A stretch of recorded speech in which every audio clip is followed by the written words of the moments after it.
Salutations cinéphiles, mon nom est Michel Terrien, bienvenue au Petite Vue. Très content de vous retrouver pour la suite de nos aventures à Crystal Lake, ou plutôt à Forest Green aujourd'hui, puisque nous allons parler de Jason Lives, le 6e opus de cette série, qui devait se terminer, qui devait pas se terminer. Écoutez, si on avait fait vraiment ça à l'époque, j'aurais pu vous dire à chaque fois que la série se terminait. Pourquoi? Premièrement, le premier film, ça aurait pu être le seul et unique film parce que, Pamela meurt et puis Jason est supposé être dans l'eau, donc ça se termine là. Après le deuxième film, Jason, en principe, écoutez, on laissait quand même présager peut-être une suite, mais Jason devait être mort, il n'y a plus de Pamela, that's it, that's all. Et notre amie Ginny devait revenir, mais elle n'est pas revenue. Bon, OK. Ensuite, après le troisième film, soit dit en passant, et ça, je ne le savais pas jusqu'à tout dernièrement, ça devait bel et bien être le dernier film de la série. Vous connaissez évidemment la suite. On a vraiment fait une suite directe à ce film-là, qui s'appelait The Final Chapter. Donc, oui, tout le monde était d'accord pour dire on arrête vraiment ça là, jusqu'à temps que le réalisateur qui vraiment tournait le dernier épisode de la série se fasse dire hey, regarde bien là, tu enfonces la machette dans l'œil. Pourquoi j'enfonce la machette dans l'œil? Je sais très bien que si je ne fais qu'enfoncer la machette dans l'œil de Jason Voorhees, il y a comme des fortes probabilités que le reste du corps, lui, continue de bouger. Ah, ouais, ok, parfait.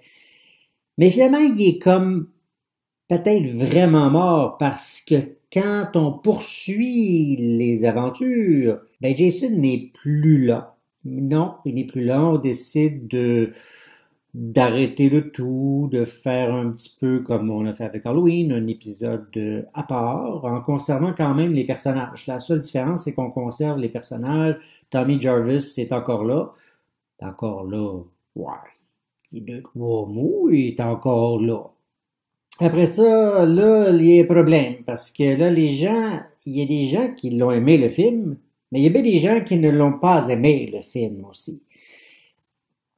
Là, il y a un problème. Il y a un problème double, parce que le problème du cinquième film, c'est que A New Beginning, ça s'annonce qu'on commence quelque chose de nouveau. Mais que finalement, on ne le commencera pas vraiment parce qu'on ne le continuera pas vraiment pour plusieurs raisons. D'abord, le New Beginning a quand même très bien fonctionné au box-office. De très bons résultats. Des gens, comme je vous disais, qui l'ont aimé. Des gens qui ne l'ont pas aimé, mais vraiment pas, parce que et Jason, il n'est pas là. Il est là, mais pas là. Bien, monsieur, il est déguisé, mais ce n'est pas lui. Donc, là, le problème, c'est pas que Paramount n'est pas content des résultats financiers. Non, pas ça. Que les critiques n'aient pas aimé le film, je pense pas que ça... Est-ce que ça nuit vraiment à Paramount, qu'il y a quand même d'autres films dans d'autres catégories? Non, je pense pas. Mais il était pas content, Paramount. Je pense qu'il était pas content. Il était pas content que Jason ne soit pas là. Comme je pense que de l'autre côté, dans l'autre série, il était pas content non plus que Michael Myers ne soit plus là. C'est comme ramène-moi Michael Myers, puis là c'est comme ramène-moi Jason.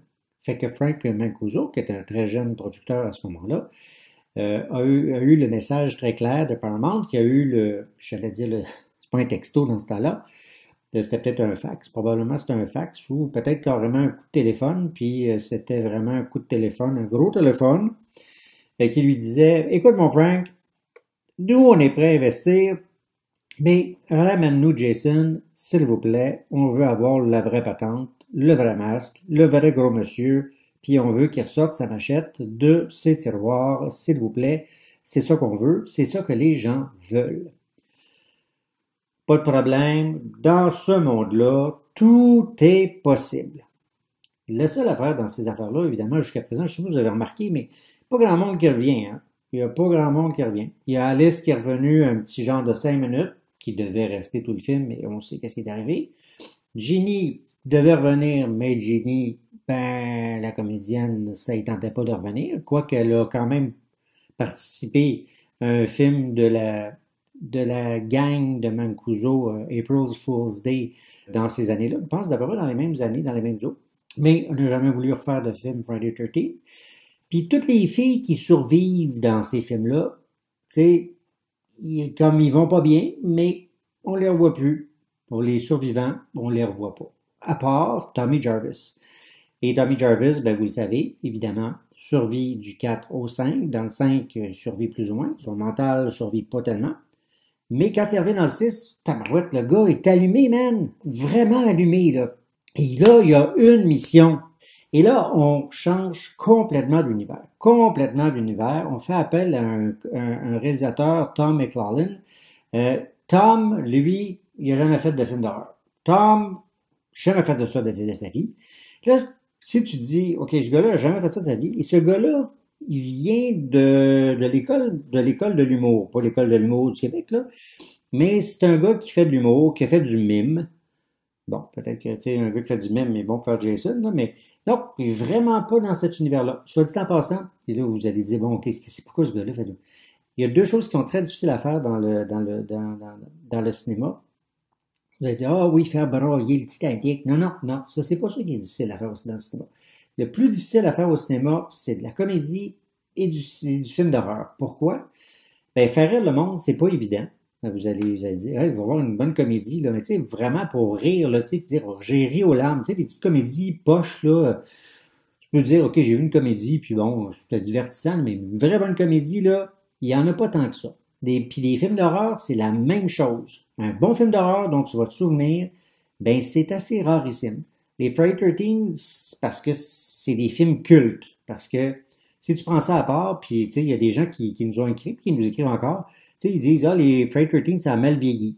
Ben, c'est peut-être, vous n'avez pas nécessairement tort. Effectivement, quand on les regardait dans le temps, puis etc. Puis moi-même, en les regardant, en les redécouvrant aujourd'hui, ben, il y en a que j'aimais, il y en a que, en les regardant il y a peut-être 5 ans, je les aimais moins. En les revoyant aujourd'hui, je les aimais plus. Puis inversement aussi, il y en a que j'aimais pas, que j'aimais pas, puis que je revois aujourd'hui, ou l'inverse. Tu sais, peu importe, là. Comme je vous dis, effectivement, il y a des films qui, dans cette série-là, ben, il y en a qui vieillissent bien, d'autres plus ou moins bien. Peu importe. Tout ça pour dire que ce que je vous disais, c'est que, bon, effectivement, il y a dans le cinéma d'horreur, c'est pas un art facile à faire. Il y a des classiques, puis, tu sais, il y en a qu'on n'oubliera jamais. Puis, il y en a, tu te dis, mon Dieu, c'était filmé des années 60, je le regarde encore aujourd'hui, puis même s'ils sont habillés dans le style des années 60, puis qu'ils ont des gros téléphones à roulettes, ben, c'est pas grave, ça me dérange pas, c'est encore aussi bon. Puis, il y en a d'autres, ben, regarde, ils ont été filmés l'année passée, puis, mon Dieu, c'est déjà plus bon. C'est déjà passé date. Donc, notre ami Tom, lui, ce qu'il a décidé, puis il a bien fait, notre ami Tom, il s'est dit, regarde, moi, je vais être fidèle à moi-même. Je suis un gars qui fait de l'humour. Je vais prendre ça différemment. On a toujours fait la même formule, mais lui, il a quand même dit, je vais faire mes devoirs, je vais regarder tout ce qui s'est fait. Puis il dit, moi, je suis pas sûr, moi, vous me donnez le contrat de faire un freight rating. Je suis pas sûr, tu sais, j'aime ça regarder ça. Je suis un amateur, mais je suis pas sûr que j'ai le goût de faire ça. Tu sais, si tu montes ma carrière ou pas. C'est pas grave. Il dit, je vais regarder ça. Il a regardé tous les films, puis il s'est dit, ben, qu'est-ce que je pourrais donc faire? Je pourrais peut-être faire comme un genre de, pas une parodie, mais tu sais, on va prendre ça à la légère. Tu sais, un genre de comique. Tu sais? Alors, puis lui, c'est un amateur, ben, un vrai amateur de, tu sais, même si c'est un gars qui fait de l'humour, c'est un gars qui aime les films d'horreur, puis ça paraît. Ça paraît véritablement. Il y en a qui n'aiment pas, le soit dit en passant, le Jason Lives, pour justement ce côté un peu plus humoristique. Moi, j'ai mes réserves selon la période où je le regarde. Donc, le film commence, soit dit en passant, où justement notre ami Tommy, qui est interprété cette fois-ci par Tom Matthews, qui est très bon, soit dit en passant. Ça fait vraiment du bien de voir un gars qui a du talent, comparativement à l'autre talent. De toute façon, il aurait pu prendre n'importe qui, qu'il aurait été très très bon. Tu sais, tu aurais pu prendre un genre de premier ministre super plate et super poche, puis ça aurait été meilleur que ce qu'on avait eu avant. Donc, ce fameux Tommy décide, lui, il est obsédé par notre ami Jason. Il veut s'assurer que Jason est bel et bien mort. C'est correct. Je pense que son objectif est bon. La seule affaire, c'est que ça commence un petit peu comme le dernier film, le cinquième film.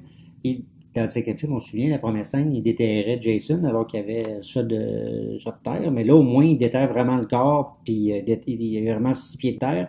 Il déterre le corps avec un gars qui vient justement du centre de réhabilitation où il était avant, un gars qui s'appelle Ox ou Oz, ou peu importe. Là. C'est bon, la relation entre les deux est très bonne. Le gars est très nerveux, tandis que lui est vraiment très déterminé. La scène est très poignante, puis tout ça.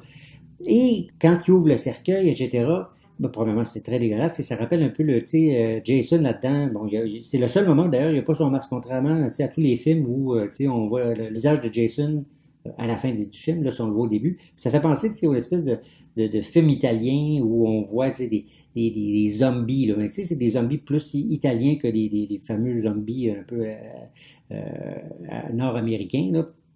Donc, il est vraiment, vraiment très dégueulasse. Et puis, c'est une très bonne scène. Et puis, pour être sûr qu'il meurt, qu'il est déjà mort, mais pour s'assurer de sa mort, il prend un poteau, puis il l'enfonce dans le cœur de Jason en disant Die, die, exactement comme il l'avait fait dans le quatrième. Donc, la référence est très bonne.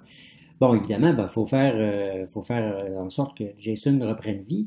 Et il y a une belle référence, je trouve, et je suis convaincu que le réalisateur a voulu faire ça, une référence à Frankenstein où, bon, évidemment, l'effet spécial va avec les moyens du bord qu'on a, mais vraiment une référence à Frankenstein où, justement, ça arrive à ce moment-là, il y a un éclair, et puis ça frappe le fameux poteau, et puis Jason reprend vie, et puis dans toute sa splendeur, bon, tue l'ami de Tommy Jarvis, et puis, bien évidemment, ben, notre ami remet son masque. Ben oui, parce qu'évidemment, ben, il traînait son masque avec lui. Je suppose qu'il avait repris le masque, je ne pas ça, parce que je sais que dans le dernier film, il y avait le faux masque dans son tiroir, parce qu'évidemment, le masque, lui, se promet. Le masque est toujours disponible. De nos jours, c'est facile d'avoir un masque, on peut se le procurer. Là, vous pouvez l'acheter sur Amazon.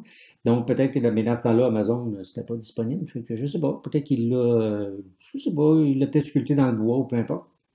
Mais bref, il y avait le masque. Puis notre ami Jason était très content de récupérer son fameux masque, cette fois-là. Donc, et après, ben là, ça commence. Et là, c'est là, bon, après cette entrée en matière, qui était très, très réussie, soit dit en passant, là, on comprend tout de suite après, avec un super clin d'œil, qu'on va avoir droit à un film qui est complètement différent, parce que on fait une allusion directe à l'entrée en matière de James Bond, le fameux Gun Barrel Sequence. Fait que là, tu te dis, OK, ben moi, quand je l'ai vu la première fois que j'ai vu le film, ça m'a déplu, vraiment déplu. Le film, j'avais pas aimé ça, je comprenais pas pourquoi on rentrait dans de l'humour. Puis après, parce que là, j'étais dans les premières fois que j'explorais le cinéma d'horreur, mais maintenant, j'en ai vu vraiment beaucoup. Quand je l'ai revu, là, j'ai vraiment compris toutes les subtilités de ce film-là. Bon, évidemment, là, c'était juste une référence à James Bond, évidemment. Mais après, j'ai vraiment, vraiment adoré ce film-là. Premièrement, après ça, il y a la rencontre avec les deux propriétaires du camp, parce que là, évidemment, on retourne au camp. Là, ça fait longtemps qu'on n'était pas retourné au camp, là, on retourne au camp, donc c'est les deux propriétaires du camp, sont dans l'auto. Et d'ailleurs, soit dit en passant, sont dans une Volkswagen. Ça doit être certainement une référence à la Volkswagen de Ginny. Et la fille, moi j'adore ça parce que la fille, et c'est là qu'on comprend qu'on est dans un monde où il va y avoir plusieurs références. La fille a dit hey, écoute, mon ami, on recule. Il dit pourquoi? Ben, parce que le gars en avant, j'ai vu assez de films d'horreur pour comprendre que si t'as un gars bizarroïde en avant avec un masque, ben c'est pas bon signe. Fait que, on est mieux de reculer. Fait que bon, évidemment, les deux sont tués de manière assez amusante. Ben, correct, tu sais. C'est surtout, en fait, le meurtre de la fille qui est amusant. Non pas parce qu'il est original, parce que les meurtres ne sont pas très originaux dans ce film-là. Mais c'est surtout le fait qu'elle meurt, puis on voit la carte American Express qui flotte. Et je suis convaincu que tout le monde, tous ceux qui ont vu le film, ont tout de suite pensé, et je suis sûr que le réalisateur, c'était ce qu'il avait en tête, c'est Don't leave home without it. C'est le slogan de la carte American Express. Je ne sais pas pourquoi, mais je suis sûr que c'était un sous-entendu qui était vraiment très, très réussi. Donc et là, et tout de suite après, là, évidemment, bon, t'as mis la relation avec le policier, et là, ça part, et c'est une des rares fois, je pense que c'est la seule fois d'ailleurs que le réalisateur est également le scénariste. Les liens sont très nombreux, là. Donc, probablement, la jeune fille Megan, qui est la fille du shérif, elle dit à son père, probablement le père s'appelle Mick Garris, qui est un réalisateur de films d'horreur, Elle dit, ah, on est passé sur Cunningham Road, évidemment, Cunningham, lien direct avec, évidemment, Seamus Cunningham, qui est le réalisateur du premier film et producteur de plusieurs autres. Ils font un lien avec aussi le fait qu'ils sont dans Carpenter County, les shérifs du Carpenter County, évidemment, John Carpenter. Il a mené notre ami Tommy se retrouve pas loin de, puis on voit très bien le magasin, c'est Karloff quelque chose. Là. On fait référence à Boris Karloff qui était l'interprète de Frankenstein. Donc il y a plusieurs références à ça. Et à un moment donné, il y a aussi, bon, évidemment, l'entrepreneur, pas l'entrepreneur de Frankenstein, là, mais celui qui s'occupe du cimetière, qui est en train de creuser. Souvent, bon, ces gens-là font une référence. Pourquoi qu'ils font ça, les jeunes, blabla, comme par exemple dans Halloween, là, quand il fait référence au fait qu'il y a quelqu'un qui a déterré le corps de Judith Myers, ben lui, il fait exactement la même référence. Pourquoi les jeunes ont déterré le corps de Jason, etc. T'sais, puis là, il fait vraiment une référence directement à nous, là, les gens qui écoutons ce genre de film-là. Puis pourquoi il y a des gens qui sont intéressés à ce genre de produit-là? Et là, il s'adresse vraiment directement à la caméra en nous disant que nous, là, on est bizarre d'écouter ce genre de film-là. Et c'est vraiment exceptionnel de faire ça. Puis il y a vraiment il y a vraiment beaucoup de gags. Des fois, il y a un lien directement qui se fait dans le montage, puis le monteur, c'est le monteur aussi du cinquième. Ben là, ça n'a rien à voir que le gars du cinquième puis du sixième. Si que vous avez trouvé que le cinquième n'était pas bon, c'est pas la faute du monteur, là.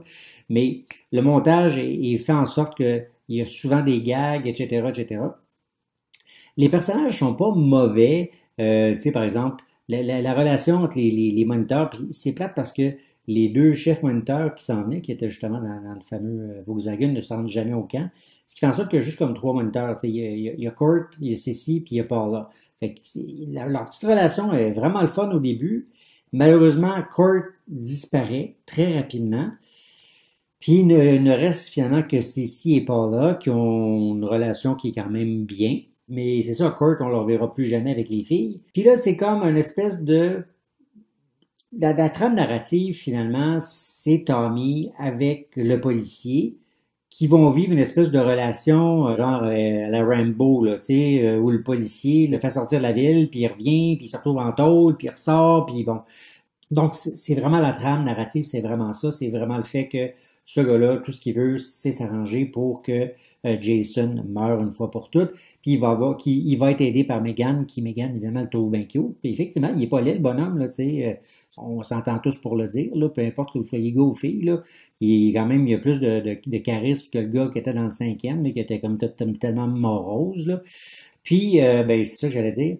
Puis, évidemment, ben, pour rallonger un peu le tout, puis c'est souvent, je trouve, la problématique, puis ce qui est un peu, ce qui est devenu un peu plate dans certains cas, dans certains films des Vendredi 13, c'est que pour s'arranger pour faire un film d'une heure et demie, puis celui-là, il est quand même assez court, il est 1h26 avec le générique inclus, là. Euh, on est obligé de faire des petites scénettes, là, tu sais, ah, il manque de temps, etc. Donc, il y a ces fameux, puis là, il y a bien des gens qui n'aiment pas cette scène-là, avec les gens qui vont en forêt, puis qui vont s'amuser, là, tu sais, à faire du paintball. Voilà, je cherche le terme. Donc, c'est ça, dans cette scène-là qui dure, puis on a l'impression qu'elle dure longtemps, cette scène-là. Je ne sais pas si vous, ça vous a donné cette impression-là, mais la dernière fois que je l'ai vue, j'ai trouvé un peu plus courte. C'est une scène qui dure finalement une espèce de 5 minutes. Mais en la revoyant, moi, je la trouve quand même pas si épouvantable que ça. Puis bon, soit dit en passant, c'est des copains du réalisateur, donc évidemment, vous avez compris que c'est comme des humoristes. Mais il y a quand même un message qui est quand même une espèce de message social sur entre autres sur le féminisme, sur aussi la violence. Puis moi, j'aime bien aussi quand ils se mettent le bandeau, puis c'est écrit Dead sur leur front, puis évidemment, ben, ils s'en vont directement se faire tuer. Fait que ça, je trouve ça très amusant. Et puis, il y a aussi cette fameuse scène, puis ça aussi, ça a été rajouté, puis ça aussi, ce sont des amis du réalisateur. Mais écoutez, dans les films d'horreur, souvent, on y va pour la solution, la moins chère, la plus cheap.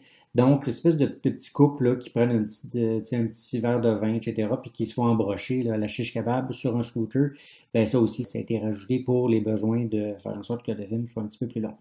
Mais je ne sais pas si vous avez remarqué, mais la plupart des meurtres dans ce film-là ne sont pas aussi graphiques que les meurtres des films précédents, y compris le 3, soit dit en passant, tu sais, j'avais dit que les meurtres dans le 3 n'étaient pas si épouvantables, mais ceux-là sont vraiment, vraiment, entre guillemets, soft, là. Moi, j'ai trouvé ça quasiment un film d'horreur, entre guillemets, là, je dirais pas ça, c'était quasiment un film d'horreur pour enfants, là.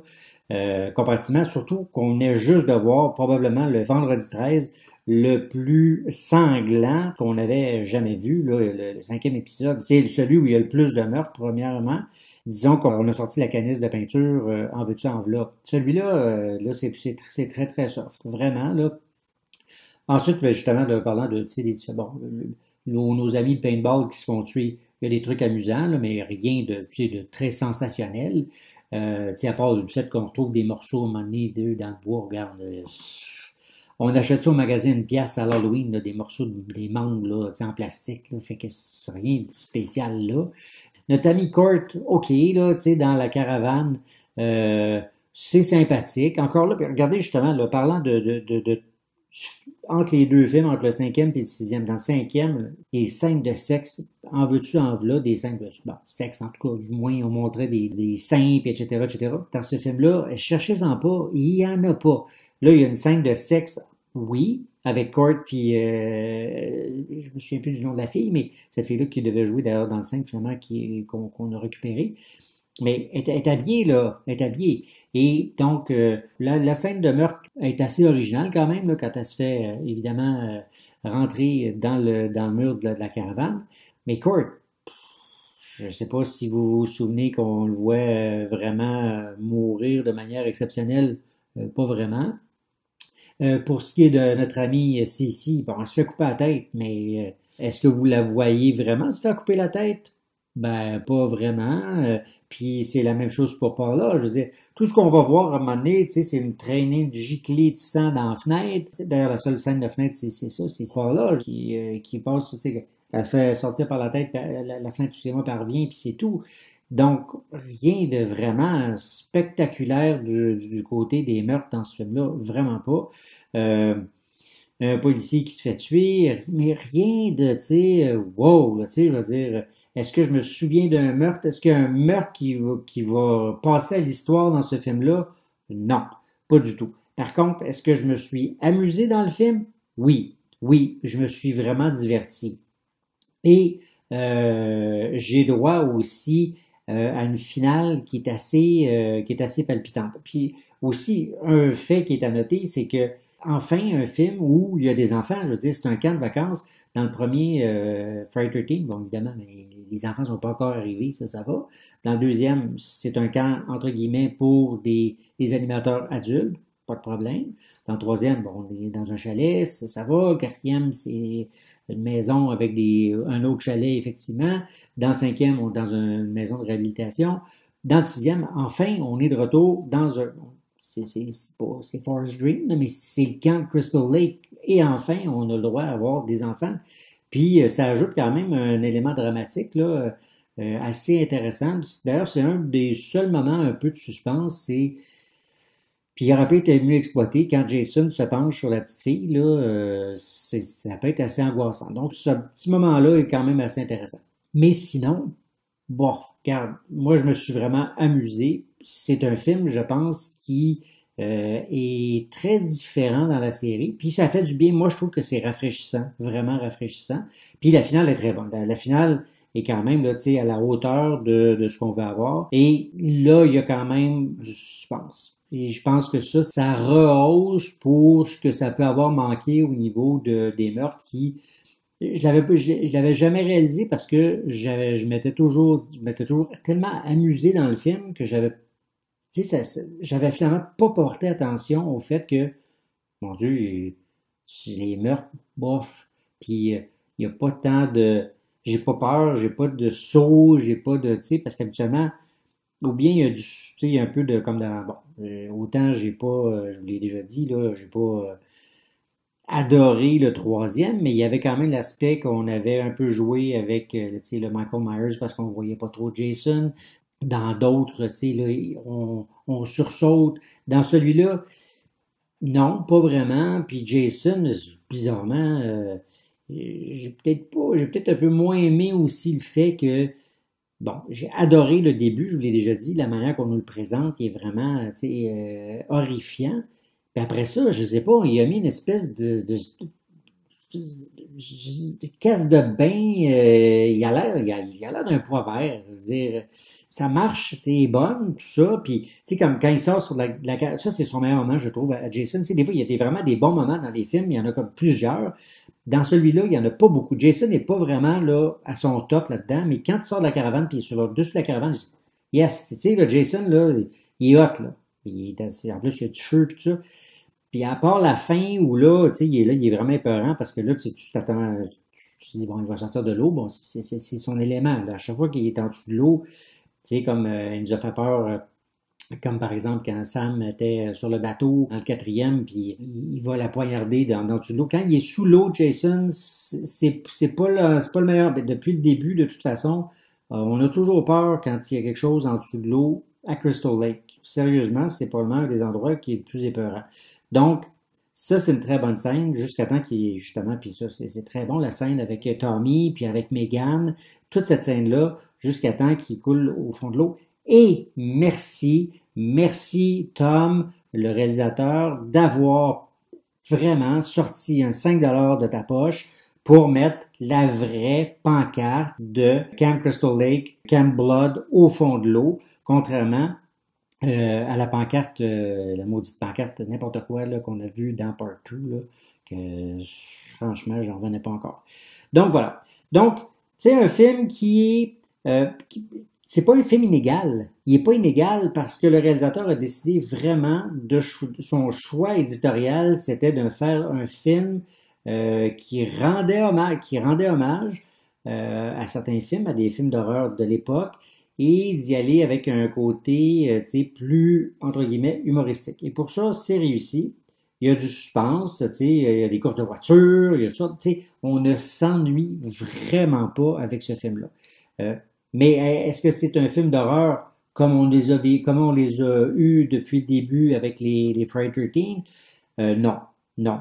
Mais je pense que c'était la commande aussi, c'est de se dire, hey, tu sais, on a eu ça, on a eu ça, on a eu ça. Puis le cinquième, c'était pas nécessairement à notre goût. Je parle des producteurs, puis etc. Même si, comme je vous dis, il y en a qui l'ont aimé, le cinquième. Moi-même, j'ai pas détesté le cinquième. Mais il fallait comme prendre, tu sais, là, c'est vraiment, tu sais, Jason lives. Fait que là, Jason reprend vie. Il va reprendre vie, puis on verra bien ce que ça va donner ensuite. Mais il fallait redonner comme une espèce de, tu sais, de transfusion. Pas une mauvaise transfusion. Tu sais, il vient de reprendre vie, là. Fait que, donnons-y le temps pour que peut-être qu'il prenne un peu plus de, tu sais, puis Kane va lui donner vraiment ce qu'il faut probablement pour qu'il soit un peu plus hardi, là, mais je pense que c'était quand même une bonne sortie pour notre ami Jason. Soit dit en passant, ça je tenais à le mentionner parce que j'allais l'oublier.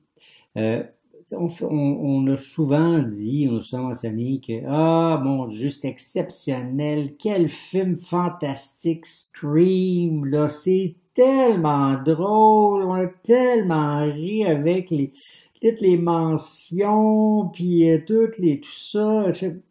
Moi là, moi je m'excuse, je pouvais pas probablement, Scream là, correct là.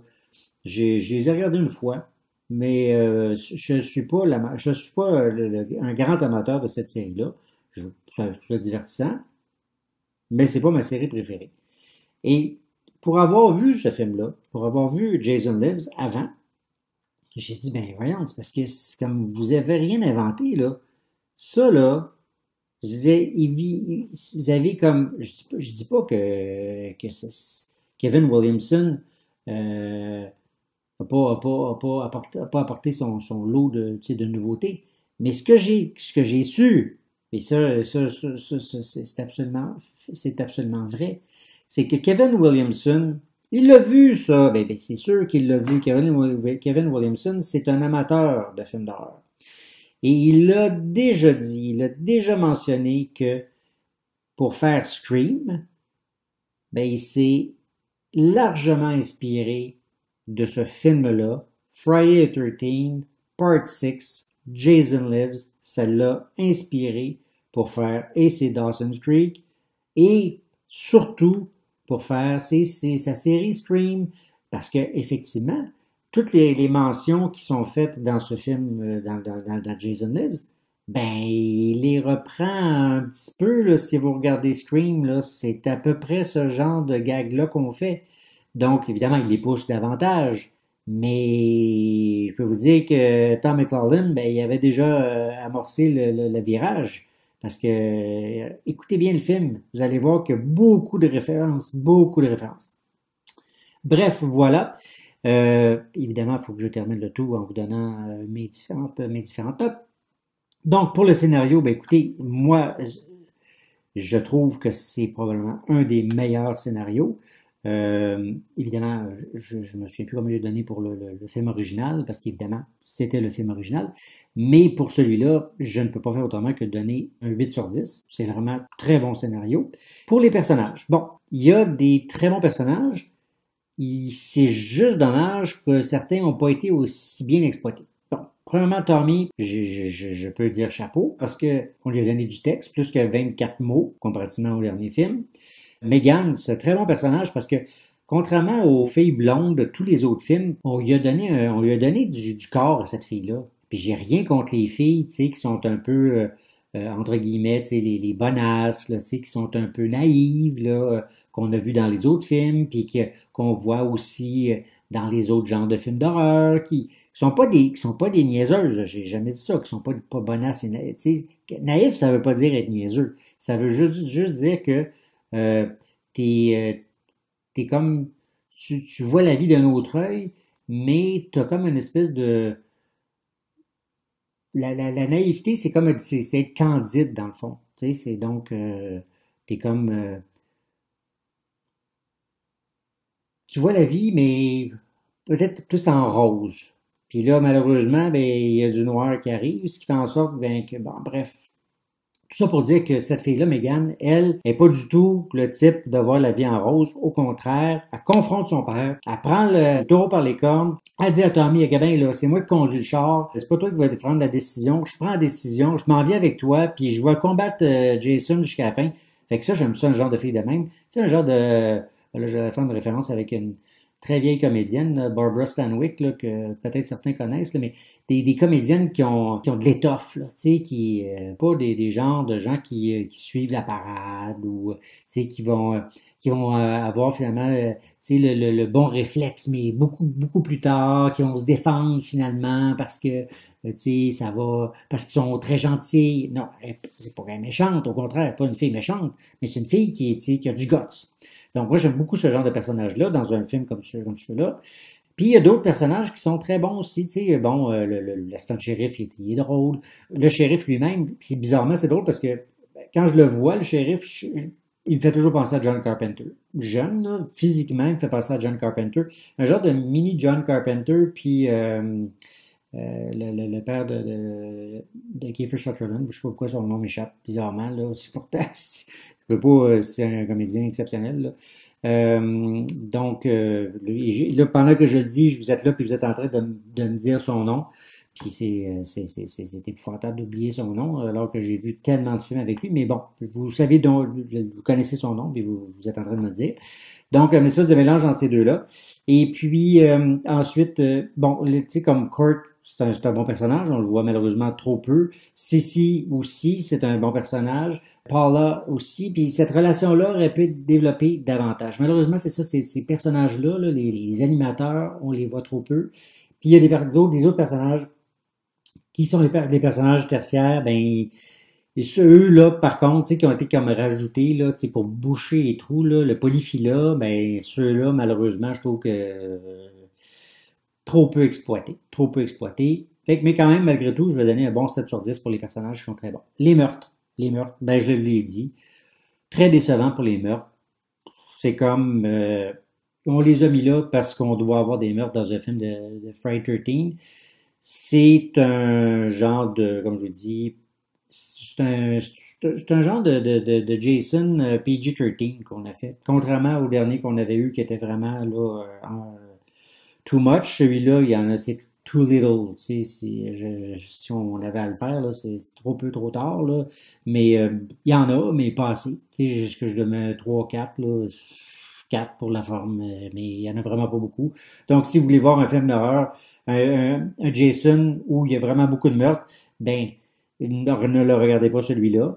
Si vous voulez vous amuser, oui, absolument. Jason, dans celui-là, très bonne scène de départ.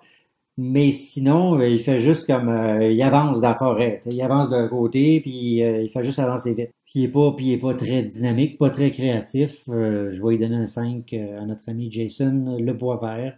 Et comme film dans la série, c'est un bon film. C'est pas le meilleur. Bon, il est bon parce qu'il est divertissant, mais en même temps, ben, il est un peu désolant parce que c'est pas le meilleur non plus. Mais malgré tout, je lui donne un bon 7. Comme film dans l'univers cinématographique, bien évidemment, il y a ses défauts, puis c'est malheureusement, ben, c'est un film d'horreur de la série Vendredi 13, et il y a vraiment des défauts. Il y a beaucoup de défauts. Mais malgré tout, je vais lui donner un bon 6.5. On peut lui donner un 6.5 parce que c'est un film contrairement par exemple au cinquième épisode, qui est vraiment là, quand tu t'offres ça à la masse générale, les gens vont dire, mon Dieu Seigneur, c'est épouvantable, là. C'est, au niveau de la réalisation, c'est abominable, là, le cinquième, là. Mais c'est un film d'horreur qui se regarde bien pour les gens qui aiment les films d'horreur. Celui-ci peut, au niveau cinématographique, il y a un peu plus de créativité et de talent. Donc voilà pourquoi la note est comme celle-là. Bon, maintenant que Jason est vivant, euh, et malgré le fait que c'est le seul film de Friday 13 qui n'a pas été premier au box-office, probablement parce que les gens étaient un peu frustrés suite au cinquième, mais il faut dire que quand il était arrivé au box-office, il y avait le film Aliens qui était là, donc bon, on peut s'attendre à ce que ça soit un peu plus difficile pour notre ami Jason. Bon, là, la vie de Jason est lancée, puis on sait que bon, la manière que le film se termine, ben, il y a un petit clin d'œil pour nous dire qu'il est encore là. Là, qu'est-ce qu'on fait? Qu'est-ce qu'on fait avec Jason? Il y a tout y est passé, là. Tout est passé. Sa mère était là, il est mort deux, trois fois, on lui a donné un sac de patates, il y a quelqu'un qui a pris sa place, là, il est au fond du lac. Qui pourrait bien le faire sortir de là? Eh bien, je peux pas croire qu'on va faire ce qu'on va faire, mais peut-être que je vais aimer ça quand même. C'est ce qu'on va savoir bientôt. Portez-vous bien.